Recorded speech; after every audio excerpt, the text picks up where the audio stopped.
আসসালামু আলাইকুম। আমন্ত্রণ বাংলা ভিশন সংবাদে আপনাদের সাথে আছি মামুন আব্দুল্লাহ। পাবনায় বাস ও ট্রাকের মুখোমুখি সংঘর্ষে নিহত হয়েছে ৩ জন। দুর্ঘটনায় অন্তত ১০ জন আহত হয়েছে। পাবনা ঢাকা মহাসড়কের পূর্ব বনগ্রাম এলাকায় ভোর ৫:৩০টার দিকে এই ঘটনা ঘটে। পুলিশ জানায়, নারায়ণগঞ্জ থেকে পাবনাগামী পাবনা এক্সপ্রেস নামের যাত্রীবাহী একটি বাস ভোর ৫:৩০টার দিকে সাথিয়ার পূর্ব বনগ্রাম এলাকায় পৌঁছালে বিপরীত দিক থেকে আসা পাথর বোঝাই ট্রাকের সাথে সংঘর্ষ হয়। এতে ঘটনাস্থলেই ৩ জনের মৃত্যু হয়। তাদের মধ্যে ২ জন হলেন সুজানগর উপজেলার শান্তিপুর এলাকার মৃত হাশেম মোল্লার ছেলে আবেদ আলী, আতাইকুলা কারিগর পাড়ার মৃত ইবাদ আলীর ছেলে মনসুর আলী। দুর্ঘটনায় আহতদের চিকিৎসা চলছে স্থানীয় হাসপাতালে। এদিকে চুয়াডাঙ্গার আলমডাঙ্গার নওদাপাড়ায় ইটভাটার কাছে ড্রাম ট্রাকের চাপায় এক স্কুল ছাত্র ও মোটরসাইকেলের ২ আরোহী নিহত হয়েছে। নিহতরা হলেন আলমডাঙ্গার বেলগাছি ইউনিয়ন পরিষদের সাবেক চেয়ারম্যান ডামস গ্রামের মাহমুদুল হাসান চঞ্চলের ছেলে ও স্থানীয় সরকারি প্রাথমিক বিদ্যালয়ের পঞ্চম শ্রেণীর ছাত্র রিয়াদ হাসান এবং তার ফার্মের কর্মচারী ফরিদপুর গ্রামের বাসিন্দা পলাশ হোসেন। জুলাই বিপ্লবে রংপুরে বেগম রোকেয়া বিশ্ববিদ্যালয়ের শিক্ষার্থীরা রেখেছেন সাহসিকতার অনন্য নজির। শেখ হাসিনার স্বৈরাচারী শাসনের বিরুদ্ধে গণ আন্দোলনের সূচনায় এই ক্যাম্পাস প্রতিবাদে উত্তাল ছিল, পরিণত হয়েছিল আন্দোলনের কেন্দ্রে। রংপুর থেকে জুয়েল আহমেদের রিপোর্ট। তারুণ্যের তেজদীপ্ত সাহসে ফুঁসে উঠেছিল উত্তরের রাজপথ।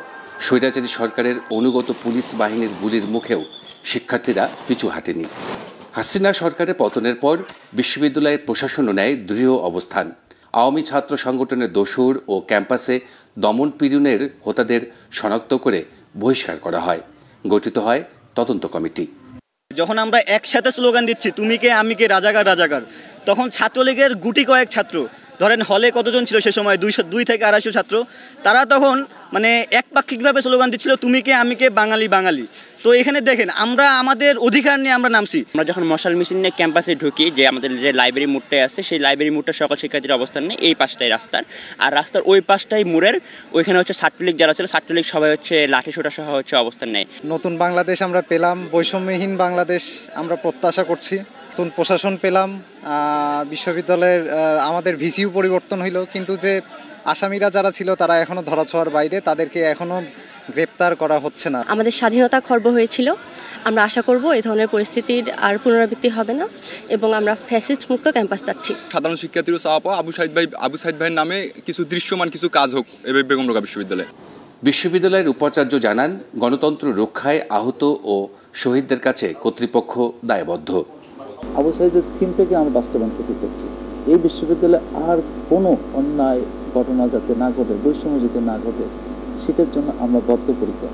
সেই জন্য সকলেই সম্মিলিত প্রচেষ্টায় আমরা কিন্তু এই বিষয়টা আমরা করতে যাচ্ছি। দ্বিতীয়ত হলো এই যে কাজটা করেছেন, কেউ অন্যায় কাজটা করেছেন, অন্যায় কাজটা করার একমাত্র ছিল বিগত সরকার, যাকে ফ্যাসিস্ট সরকার হিসেবে সারা বাংলাদেশের নাম দেওয়া হয়।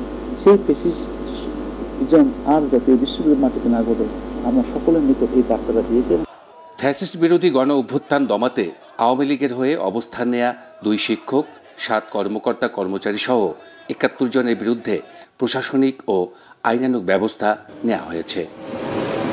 জুয়েল আহমেদ, বাংলা ভিশন, রংপুর।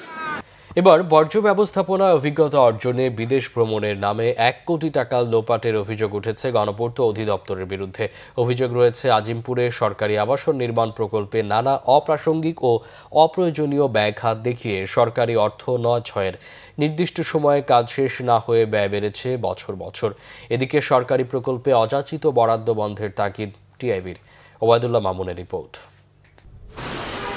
সরকারি কর্মকর্তাদের আবাসনের জন্য 1934 কোটি 50 লাখ টাকা ব্যয়ে রাজধানীর আজিমপুরে নির্মিত হচ্ছে 15টি 20 তলা বিশিষ্ট বহুতল ভবন। 2019 থেকে 2021 সালে কাজ শেষ হওয়ার কথা থাকলেও 2 দফায় মেয়াদ বাড়ানো হয়েছে। সংশোধিত উন্নয়ন প্রকল্পে মেয়াদ বাড়ানোর সাথে সাথে বাড়ানো হয়েছে অর্থ বরাদ্দ।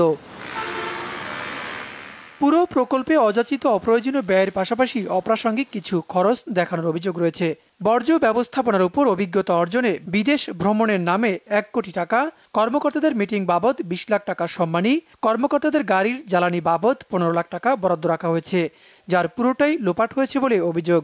প্রকল্প সংশ্লিষ্ট কর্মকর্তাদের আগে থেকে গাড়ি থাকলেও এ প্রকল্পে গাড়ি ক্রয় বাবদ বরাদ্দ রাখা হয়েছে 3 কোটি টাকা।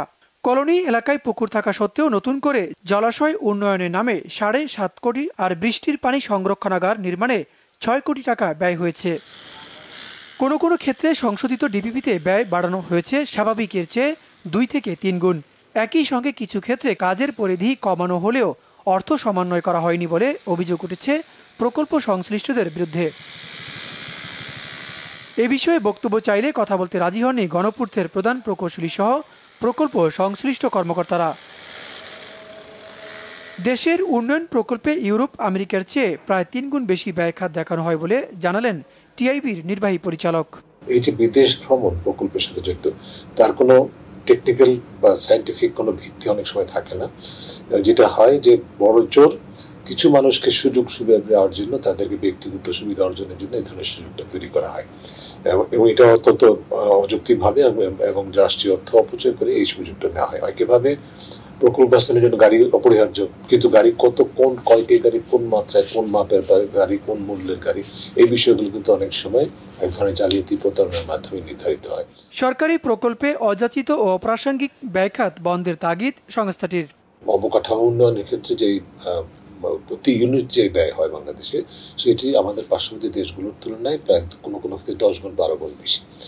এমনকি ইউরোপের দেশের তুলনায়, ইউরোপের অনেক দেশের তুলনায় 3 গুণ বেশি আমাদের বছরের ব্যয়।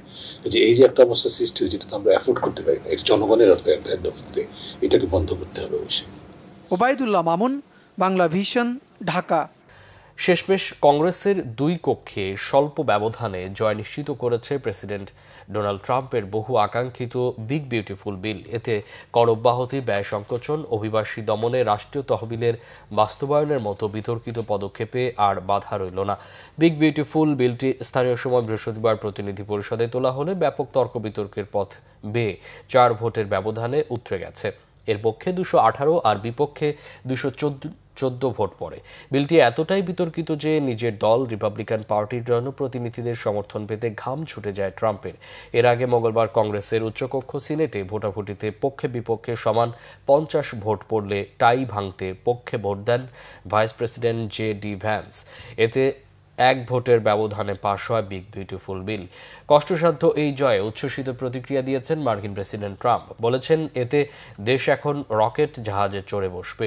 স্থানীয় সময় শুক্রবার বিকেল 5টায় এই বিলে সই করে চূড়ান্ত অনুমোদন দেয়া হবে বলে উল্লেখ করে সর্বদলের কংগ্রেস সদস্যদের আমন্ত্রণ জানিয়েছেন তিনি। বিলটি পাশ হওয়ায় কম আয়ের মার্কিন নাগরিকদের স্বাস্থ্য ও খাদ্য সহায়তা কর্মসূচির বরাদ্দ থেকে প্রায় 93,000 কোটি ডলার কাটছাট হবে। স্বাস্থ্য বিমার বাইরে চলে যাবেন লাখ লাখ মানুষ।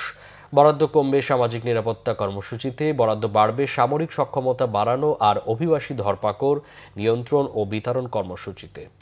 এই ছিল এখনকার মতো। পরের সংবাদ বেলা 12টায় দেখার আমন্ত্রণ রইল। এছাড়া বাংলা ভিশন সংবাদ ও সংবাদ সংশ্লিষ্ট অনুষ্ঠান দেখতে ভিজিট করুন www.bvnews24.com ও facebook.com/banglavisionnews এবং সাবস্ক্রাইব করুন youtube.com/banglavisionnews। এতক্ষণ সাথে থাকায় অসংখ্য ধন্যবাদ।